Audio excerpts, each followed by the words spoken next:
Ако во интернет пребарувач ја внесете адресата на порталот istok3.mk или на прочитај.mk, ќе дојдете до сознание дека овие интернет страници не се достапни. Ако пак ја отворите страницата diasporapress.dk и внимателно ги разгледате нивните содржини, ќе дојдете до сознанието дека сајтот не објавува содржини секој ден, а и на него нема ниту една реклама. И покрај овие показатели кои укажуваат дека не станува збор за етаблирани портали, istok3.mk добил 683, а прочитај.mk 748 евра за парламентарните избори. Државни пари кои за платено политичко рекламирање одлучила кај нив да ги потроши СДСМ. Diasporapress.dk, портал кој патем е регистриран во Данска, успеал да заработи 2000 евра за изборите, и тоа преку државниот дел од колачот за реклами кој припадна на коалицијата Вреди. Па прашавме во СДСМ како одлучиле да се рекламираат на овие два портала, особено што istok3.mk бил регистриран непосредно пред изборите. И покрај ветувањата, одговор не добивме. И кај Вреди се обративме со слично прашање: како и зошто избрале да се рекламираат на портал кој нема секојдневни објави?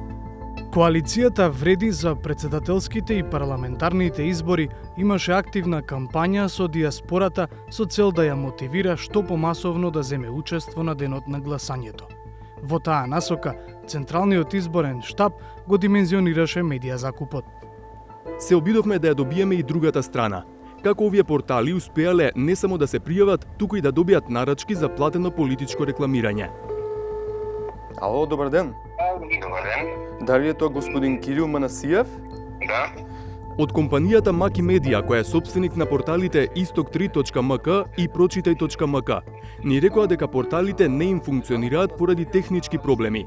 Штом ги отстранат, повторно ќе бидат достапни. Собственикот Манасиев тврди дека професионално ги извршиле услугите за време на кампањата, а тоа што порталите се регистрирани непосредно пред почетокот на кампањата, според него, не значи нивно наменско отворање. Пробавме да ги контактираме и diasporapress.dk, зад кои всушност стои Сдруженијето на граѓани не од Данска, туку од земјава, Green Forum од Тетово, кои се регистрирани во мај 2023 година. Но Користикот кој го баравте, во моментот кој ми исклучува својот мобилен телефон или е недостапен. Случајно или не, председателот на Сдруженијето има исто име и презиме со лице од Тетово кое на Facebook напишало дека работи во општина Тетово од 2022 година, а на својот профил редовно ги реобјавува активностите на Билјалка Сами, градоначалник на Тетово и дел од коалицијата Вреди. Ако се разгледаат законските и подзаконските акти, ниту еден од овие портали, а и нивните клиенти, не се огрешиле пред законот. Еве и зошто. Се што треба еден портал да направи за потенцијално да дојде до реклами за изборите е зад него да има фирма регистрирана во земјава, да поднесе извештај за тековната состојба од Централниот регистар не постар од 30 дена и да изготви и поднесе ценовник. Со тоа, порталот влегува во регистарот од кој потоа партиите можат да бираат каде ќе се рекламираат, зависно од нивните проценки. Сметката на крај се плаќа од државниот буџет, односно со народни пари. Но проблемот е што никој не проверува дали е испорачена платената услуга. Дел од порталите го следат стандардот на индустријата и нудат цена по 1000 импресии, односно број на појавување на екранот на читателите. За доказ, на пример, дека реализирал нарачка од 300.000 импресии за една партија, од порталот на крајот од процесот се бара табела на реализирани импресии по ден, фотокопија од фотографија од екранот од секој ден додека траела кампањата и изјава дека податоците се точни. Овие документи, во суштина, не докажуваат ништо бидејќи лесно можат да се лажираат и никој нема надлежност да ги провери системите за реклами на порталите, дали навистина го испорачале бројот на импресии, односно на појавување на банерите, колку што им биле платени. Дел од порталите пак нудат цена за дневен или неделен закуп, независно дали имаат по една или по десетици илјади посети дневно, како што имаат етаблираните портали. На крај, и тие поднесуваат слична документација како порталите со ценовници со импресии. И тие можат, ако сакаат, да ги лажираат извештаите. И никој нема да ги провери. Се разбира, во земјава има неколку десетици портали со доволно публика за да испорачаат големи кампањи како за изборите. Тоа што е индикативно во целата ситуација е што колачот од 811.000 евра го поделија дури 150 различни портали од вкупно 251 колку што беа регистрирани. Зошто никој не мери, како што се мерат телевизиите и радијата, колку и какви реклами испорачале порталите и колку треба да им се плати. Од Државната изборна комисија, која во моментов е надлежна да ги проверува документите што ги доставуваат порталите, бараат изземање од процесот. Според нив, имаат законска надлежност да организираат и спроведуваат избори, а не да учествуваат во изготвување регистар и исплата на медиуми, а камоли и мерење. Покрај законските ограничувања, Државната изборна комисија објективно нема кадровски и стручен потенцијал и капацитет, бидејќи Државната изборна комисија не е финансиска институција и регулаторно тело. И за финансиските трансакции, медиумите не се поврзани со организација и спроведување на избори. Туку медиумите и нивното финансирање се друг дел од чинителите во изборите кои не се поврзани со соработка и надлежности на Државната изборна комисија. Едно од прашањата кои го кочат потенцијалното мерење на порталите е што тие по закон и не се медиуми.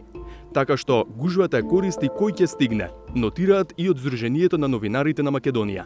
Прво се инфилтрираат, би рекол, натрапници, односно така наречени онлайн медиуми кои што се фантомски медиуми, кои што се формираат непосредно пред да се случи кампањата, меѓутоа и онлайн медиуми кои што можеби постојат и претходно, но се со сомнителна сопственичка структура и дел од новинарската професија имаат претпоставка дека зад нив стојат одредени политички фигури или пак можеби бизнис интереси. На тој начин, јасно, моделот што сега го имаме, за жал се злоупотребува делумно со цел тие така наречени онлайн медиуми да прават штета не само на кредибилните онлайн медиуми, туку потенцијално да го нарушат и кредибилитетот на самиот изборен процес. Од ЗНМ принципиелно се против државниот буџет да ги плаќа кампањите на партиите, но кога веќе нема консензус за тоа да се прекине, повикуваат на измени во изборниот законник, со кои ќе се воведе мониторинг и на порталите.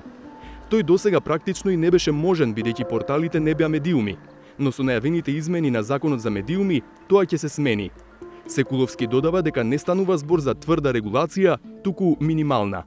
Не би сакал да настане дилема дека станува збор за регулирање на медиумска содржина, тоа не е прифатлива опција, туку станува збор за нотифицирање кој медиум исполнува одредени услови да биде дел од одреден регистар, а тие што се дел од тој регистар да можат да користат потенцијални јавни фондови како што се фондовите за платена политичка програма. Тоа не значи дека онлайн медиумите што не ги исполнуваат тој услови нема да постојат повеќе или нема да престанат да функционираат, но сепак тие што ги исполнуваат тие услови ќе имаат одреден тип на бенефит, а тоа е да бидат дел од оние онлайн медиуми кои што на еден начин се потрудиле да ги имаат тие критериуми исполнети и со тој цел ги исполнуваат така речените правила за да имаат да користат платена политичка програма.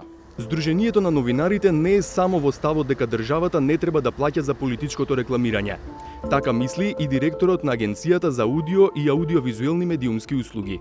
Антикорупцијата комисија, Државниот завод за ревизија, Агенцијата за аудио и аудиовизуелни медиумски услуги се на ставот дека не треба да има државно финансирање на платеното политичко рекламирање. Веќе тука од старт се елиминираат сите недоследности кои што се јавуваат последниве изборни циклуси и дека во последниот извештај на Државната комисија за спречување на корупција за ризици од корупција за време на изборниот процес токму беше наведено државното рекламирање.